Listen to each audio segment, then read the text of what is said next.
Naitwa Hekima Mwasipu, ni wakili wa Chama cha Demokrasia na Maendeleo kwa maana ya bodi ya wadhamini ya Chama cha Demokrasia na Maendeleo.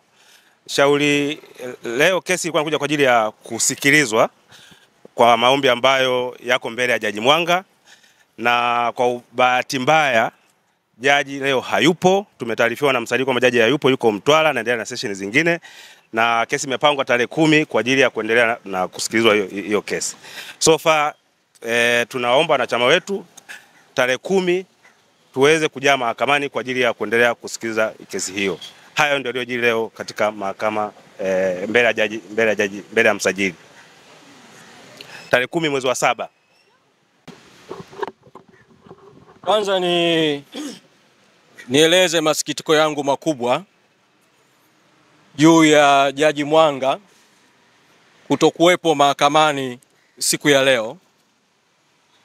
Mtakumbuka kwamba tarehe ya leo aliipanga yeye mwenyewe Jaji Mwanga, kwa alikuwa anafahamu kuhusu ratiba na aliipanga kwa muda mrefu, na alipanga kwa shauri ambalo tarehe 10 mwezi Juni lilipokuja kusikilizwa, lilisikilizwa kwa uharaka, na jaji alionyesha dhamira ya kutaka kulisikiliza shauri kwa haraka tarehe 24 leo.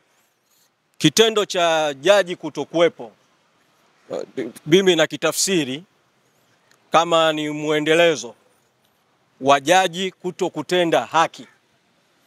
Ningependa kuwataarifu tu wanachama kwamba tayari tulikwishaiandikia barua mahakama kuitaarifu kutokuridhishwa kwetu na mwenendo wa Jaji Mwanga katika kesi hii, na tumependekeza kwamba jaji ajiondoe kwenye kesi hii. Tulitarajia kwamba leo pamoja na mambo mengine swala hilo la jaji kujiondoa lingesikilizwa, lakini jaji hakuwepo leo na imeelezwa kwamba atakuwepo tarehe 10 mwezi Julai. Kwa hiyo yaliyofanyika leo itakuwa ni nyongeza tu. Tutachukua hatua za ziada hapo katikati kuongezea uzito zaidi wa kisheria wa kutaka jaji ajiondoe. Kwa hilo la kwanza ambalo nitaka nilisemee.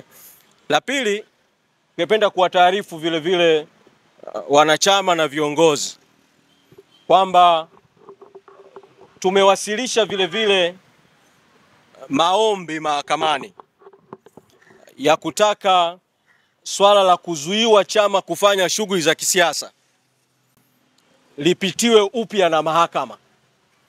Kwa hiyo tunatarajia kwamba, na hili lilikuwa lifanyike leo, kwa sababu maombi hayo tumeyawasilisha kwa hati ya dharura. Tulitarajia kwamba leo kusingeendelea kwanza kusikilizwa lile shauri la msingi, kungeanza kwanza kusikilizwa maombi yetu ya kutaka uamuzi ule wa awali wa jaji uweze kuondolewa.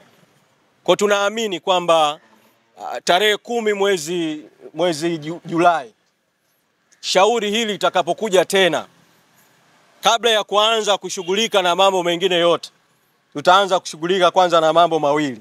Moja, swala la jaji kujiondoa, lakini pili, maombi tuliyowasilisha ya kutaka zuio hilo liweze kuondolewa ili yale makatazo yote yaliyotolewa kwenye uamuzi wa jaji wa tarehe 10 mwezi Juni yaweze kuondolewa. Niseme kwa ufupi tu kidogo kuhusiana na hayo makatazo ambapo makamu mwenyekiti wa chama atazungumza zaidi. Tarehe 10 mwezi Juni jaji alitoa amri mbili.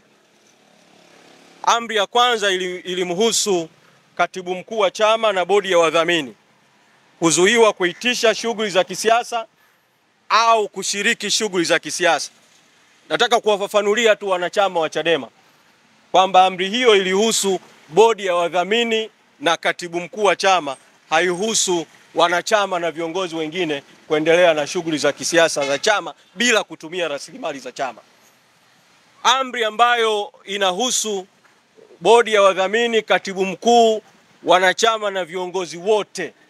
Ni amri ya pili ya jaji juu ya matumizi ya rasilimali za chama.